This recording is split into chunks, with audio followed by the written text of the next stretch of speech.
doesn't have to be dry, bland and boring. It could be luscious, moist, succulent, absolutely teeming with flavour and look dramatic on Christmas Day. I'm going to show you how. The first thing I do is I create layers of flavour, and I do that by creating a trivet full of vegetables. I've got turnip, carrots, sage, bay leaves, onions, garlic, celery, and I put it all in a tray. I cheat actually. What I do is I use a disposable tray, 2 of them, and then I put it on a solid tray like this, so it just eliminates all the washing up. So I prepare my trivet with all, as I say, all the herbs and the vegetables, and that ensures that you're going to get an amazing gravy as well as flavour seeping into the turkey. I've got a 5 kilo bronze turkey here, and what I do, because lemons and limes are antibacterial, I just wash it down with some lemon or lime because they're antibacterial, inside, outside. Then I wipe them down with kitchen towels, wipe the whole thing down with kitchen towel, and then I'm ready to prepare it. The next bit that we do with the turkey is vital. If you skip this bit, even though you've made the seasoning, your turkey won't taste great, because what we have to do is that we have to get under the skin, so which means we have to loosen the skin.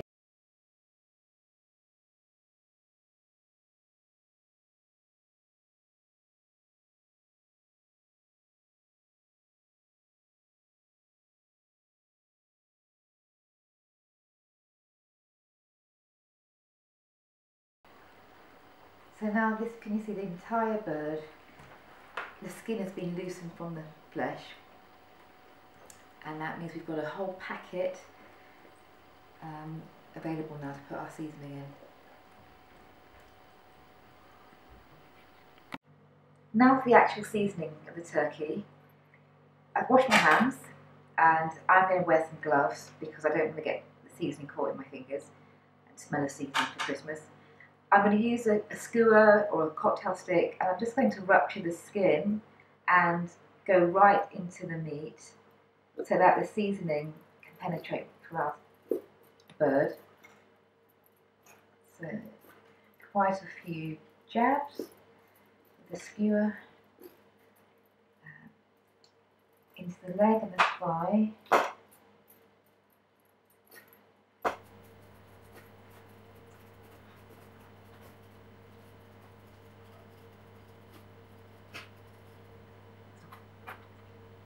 The next thing I do, and this is a crucial part, one of the crucial parts, is I make a seasoning. I blend it. It's a blend of herbs and onions. I'll give you the exact list so that you know.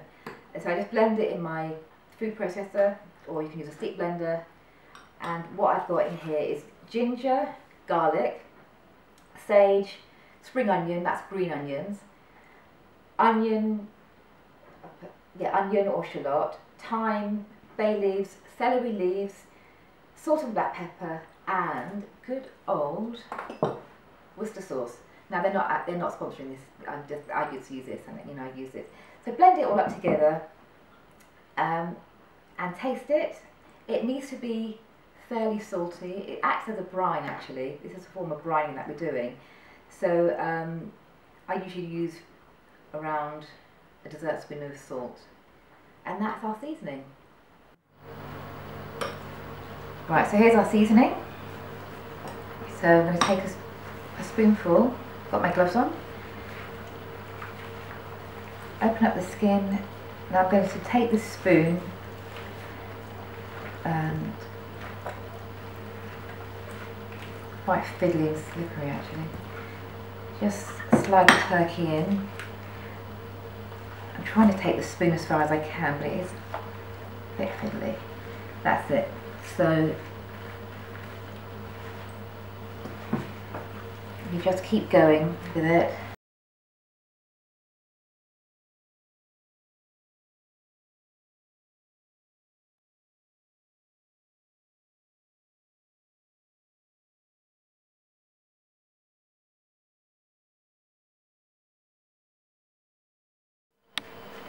So I'm going to just show you how I get right into the thigh. Because the brown meat is delicious. It's good to have some seasoning in it. So I just take it right in there, under there, massage it.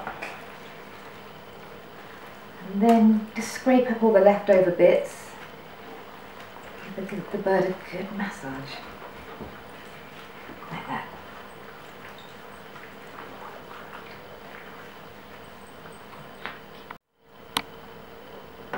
A little sprinkling of sea salt.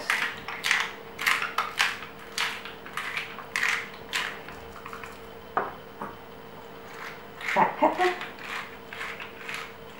I've got a teaspoon of melted butter here and my brush. I just find the melted butter gives, not only does it give it a nice flavour, but it causes the skin of your turkey to be nice and brown. So I'm just going to brush that over. You don't want to drown it in butter. This is just for colour and flavour. So I'm just going to brush it there, like that. You're just going to start shoving things into the turkey, into the cavity end, not the neck end. So I've got a peeled orange. You have to peel it, you can put an orange in there, plain orange. I've got some celery leaves, assortment of herbs, got a bay leaf, that in there. What else have I got? Half a bulb of garlic, and yep, I'll put another bay leaf in, and then I've got some orange peel. I'll put some in place like that, just a couple of pieces. Some chorizo. These are optional, you don't have to do this, but I just like the flavours. Put the chorizo like that. And another thing I like to do is just put a bit of chorizo up this end. Get that nice chorizo flavour, nice hit coming through. And then I'm just going to crisscross with bacon. I use smoky because I just like the smoky flavour that the bacon imparts. So just a rough crisscross.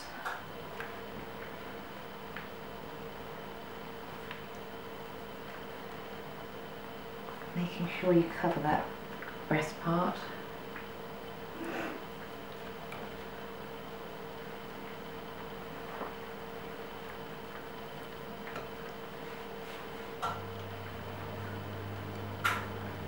You can always secure these with cocktail sticks if we put it in the oven.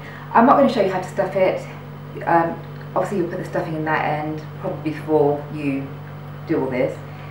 To protect the legs, what I've started doing these days is using some Black Forest ham, and it's just delicious.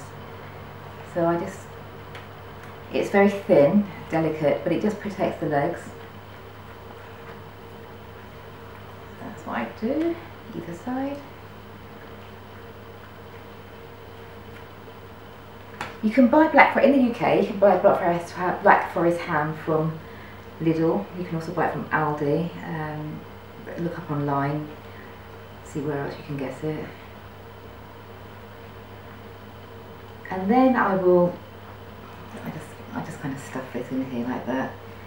Secure it with some string, or this turkey actually had a flat. I can just put the legs under there like that.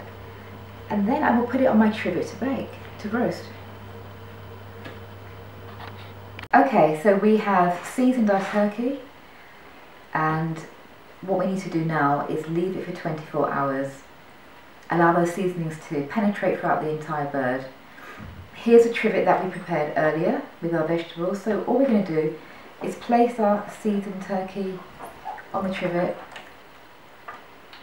cover it with foil, and leave it in the fridge for 24 hours, and then we'll bake it, then we'll roast it. Right, the turkey has around 40 minutes left to go, so I'm going to take it off, you can have a look. I haven't really basted it much. I've given it one baste so far. I'll tilt it up so that you can see.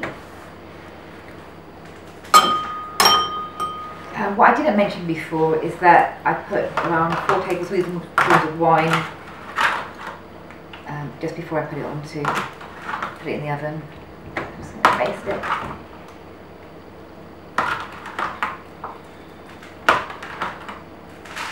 So I didn't put any oil or anything else, just a bit of wine, and I did actually use it, where did I put it? My Lea & Perrins sauce, just sprinkle some on.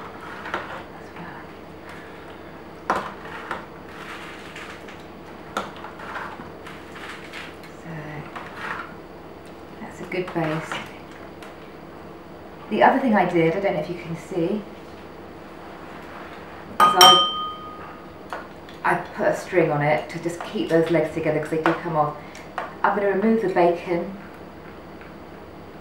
and the chorizo. If it looks as if it's sticking on to the skin, just leave it.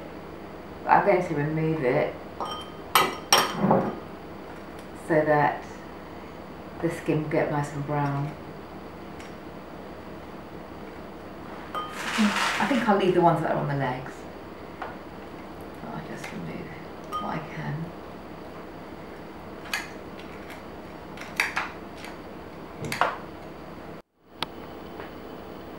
As you can see, I've removed all the bacon and black roast ham, the chorizo slices I had. So I'm going to put this back in the oven for another 40 minutes and allow it to brown. Still got the string to keep the turkey intact.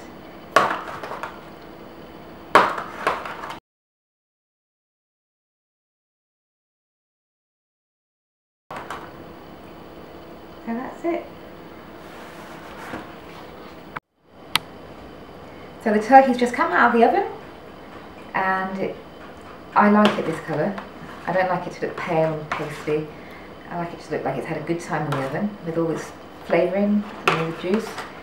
So the next thing is to put the turkey on a warm plate, let it rest while you do your other vegetables, and I'm going to show you how to bling it up. I'm going to show you how to really pimp this turkey.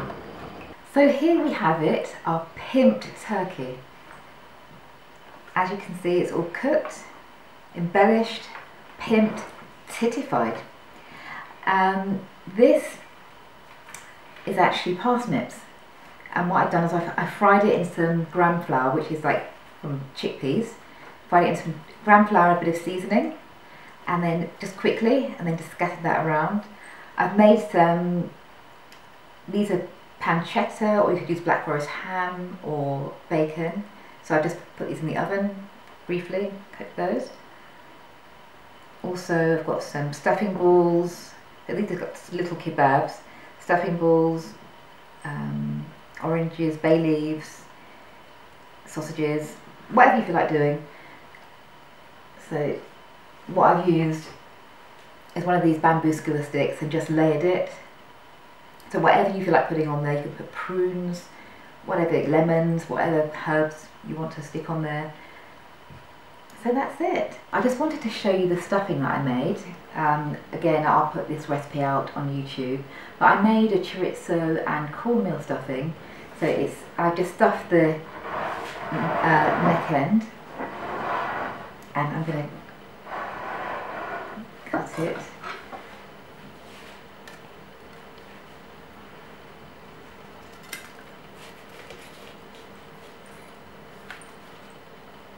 So there's the stuffing. You see the chorizo and the cornmeal. But you can use whatever stuffing you like, but that's a lovely, delicious combination. Just all those flavours, wow. I need the husband test. Go and get Daddy. Quick, quick. Dad! We're going to do the husband test. This is my husband, Alan. Say hello. Hello. He loves his food. So I'm just going to cut you, what do you want, leg or breast? A bit of both. Oh, that sounds a bit rude, doesn't it? Okay. Like this. Might for later. Yeah. Sorry. Here's a breast. Thank you. That's really good. Excellent. Superb. Doing a bit of leg now. Alright. Tom's going to hit the bench because it'll slide off. Yeah, we're filming. Oh yeah, sorry. You usually do this, don't you? I'm doing the wrong straw. What are these? That's part, the parsnip straw. Oh.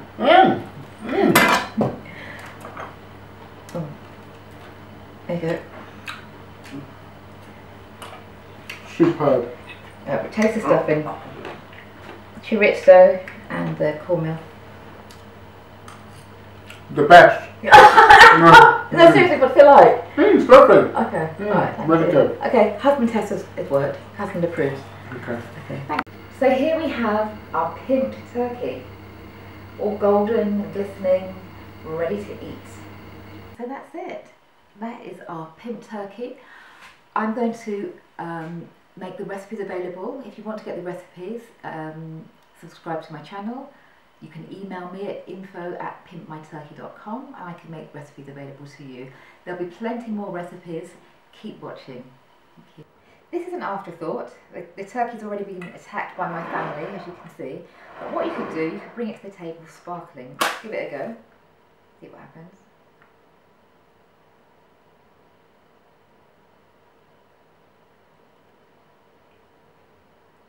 I'm not really sure how you do this. Ooh! Mind me, Granny. You probably need, what, 2 people to do this?